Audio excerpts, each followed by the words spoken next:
So for sure, in this through composed type, it's the most open. And you can have returning elements, but it's just not following like an ABA pattern, for instance, or not following just having one melody that's then restated. Third type is a ternary form. And so we'll see that in a few of these songs that we're going to look at. But strophic and through composed are the two main types. So in the 19th century, we see the rise of the middle class in Europe. We see that European households are able to afford pianos. We see the piano becoming the social center of the household. And Lieder were really popular with the middle class. And so publishing houses were very eager to sell this music. And so it became a way of making money as a composer. And so one of the composers that we're going to look at is Robert Schumann, who, when I talk about Schumann, just describe some of the things he's going through personally, but he went through this huge, long legal battle trying to win permission to marry his future wife, Clara. But he was denied permission to do that because the father-in-law said he was an unfit husband, for good reason. But the day that Clara turned 21, then they got married. And that was the year, in 1840, that Robert wrote like 170 songs. And so it's, the year of the song for Robert Schumann. But one of the reasons was because he could make money doing it, So we see, this big literature that arises, and it's inspired by lyric poetry. And the most important poet whose works were set probably more than anybody else was Goethe.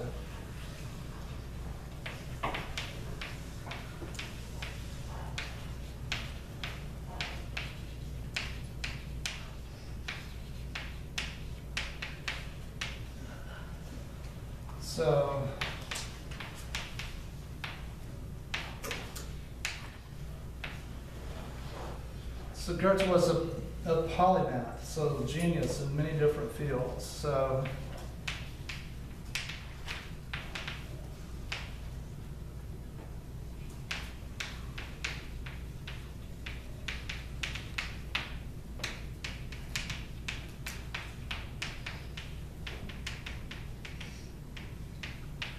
but he's most famous for his literary works.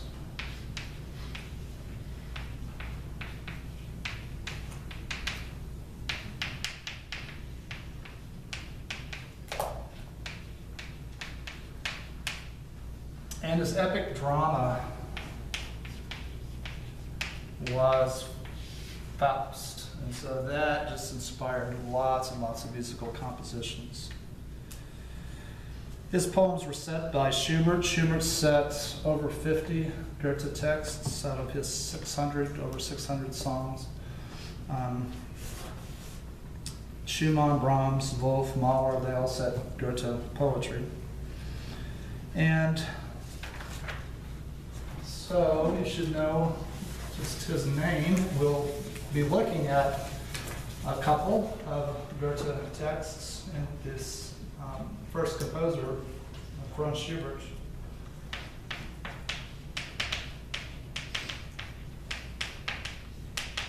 The second important poet is Heinrich Heine.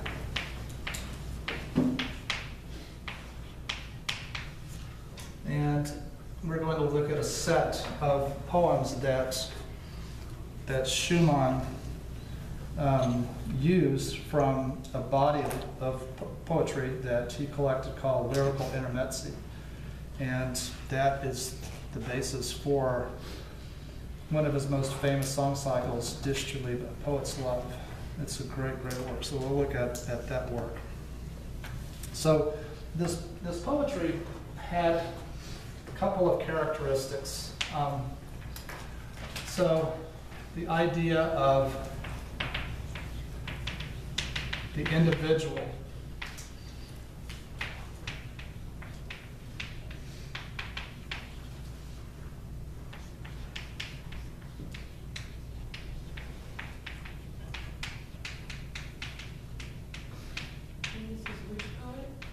So this is the characteristics of this lyrical poetry. For example, the poetry of Goethe or Heine, and many others, but in general, romantic poetry had certain themes that you could look for. So this idea of powerful external forces. And so the most typical theme had to do with brokenheartedness.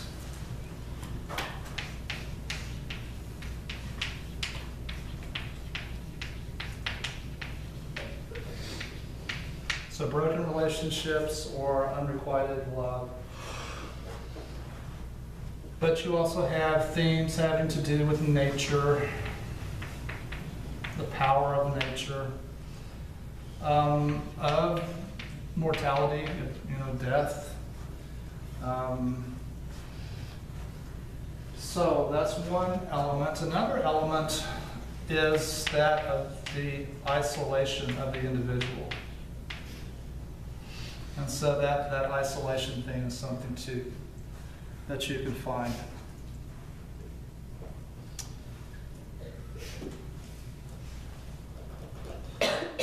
So what a composer would do is to construct a melody that matched the spoken inflection of the German text. So the rhythm that would be created would match then the syllables that were emphasized, and so forth.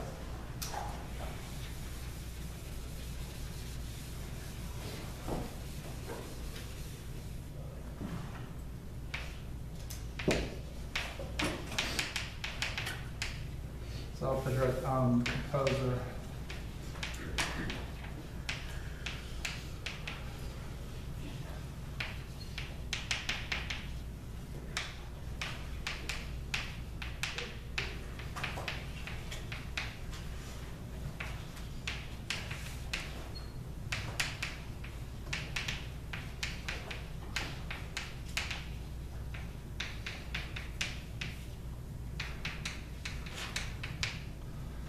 So that's one thing.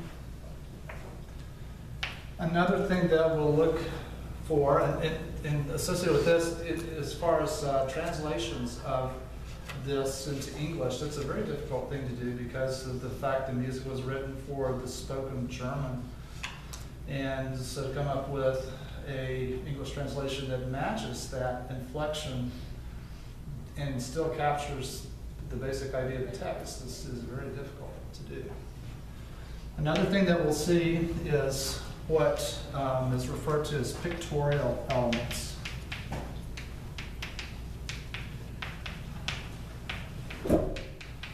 So you'll look for musical patterns that reflect images of the text. Things like spinning wheels, or galloping horses, or fish playing in the water. Schubert was the great master of pictorial effects. So this is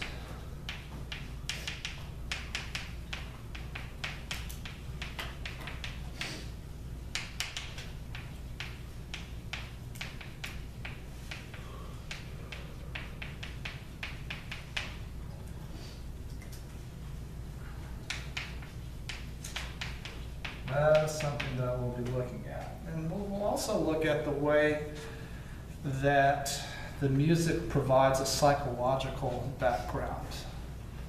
So not just the literal meaning of the text, but the subjective element of the text. And so the composer that is the last composer in this section, Hugo Wolf, is maybe the greatest master in that regard. All right, a couple final terms here.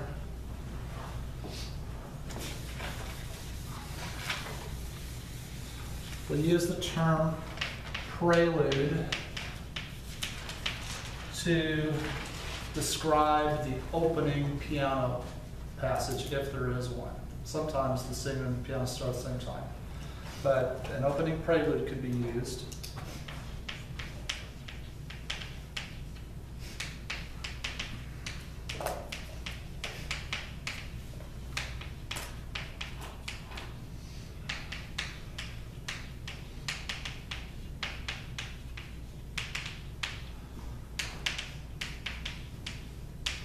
We'll use the term interlude to describe the interior solo piano sections that might separate strophes, different sections of the song.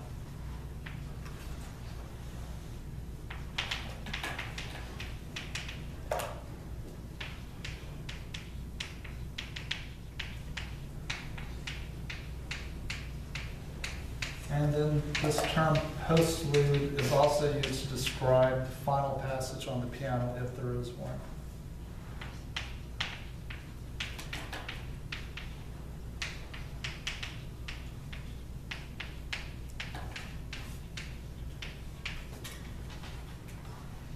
Okay, and the last term here that I'm going to present is the idea of a song cycle.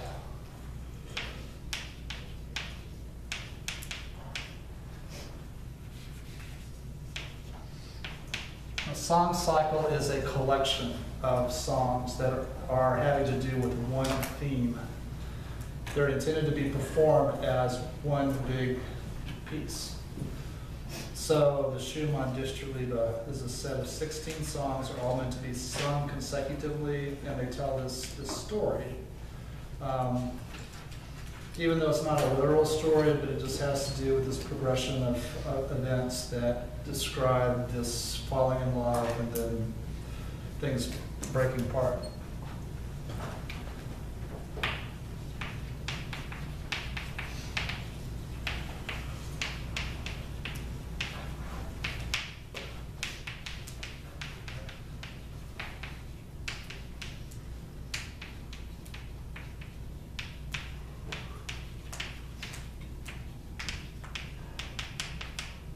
So typically it's same poet, and often it tells a story, has a narrative aspect. So that is a song cycle. There'll be other terms that I'm going to mention, like a ballad and other things, but we'll talk about that in the context of the particular work. Okay, so you guys have a good weekend. We'll get into this on Tuesday.